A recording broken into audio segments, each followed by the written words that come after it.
ఫిబ్రవరి 16 సంకటహర చతుర్థి అండి. చాలా విశేషమైన రోజు. ఈరోజు ఏ పనులు చేసినా మీకు విజయవంతమవుతాయన్నమాట.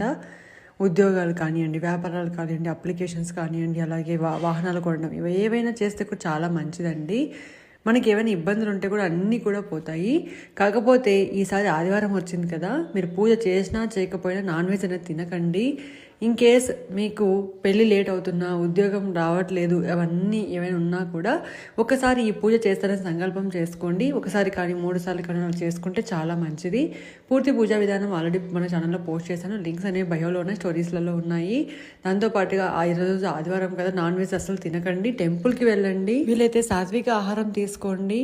అంటే ఎర్రగడ్డ, తెల్లగడ్డ అలాంటివి తినకుండా చక్కగా ఫ్రూట్స్, అలాగే ఉపవాసం ఉంటే కూడా చాలా మంచిదండి. ఆ తర్వాత చక్కగా మీరు గుడికి వెళ్ళి గరికను సమర్పించి, ఎర్ర పువ్వులను సమర్పించి స్వామికి మీ పేరుతో, మీ కుటుంబం పేరుతో అర్చన చేసుకోండి. చాలా మంచిది. అందరూ కూడా ఫిబ్రవరి 16 సంకటహర చతుర్థి అండి.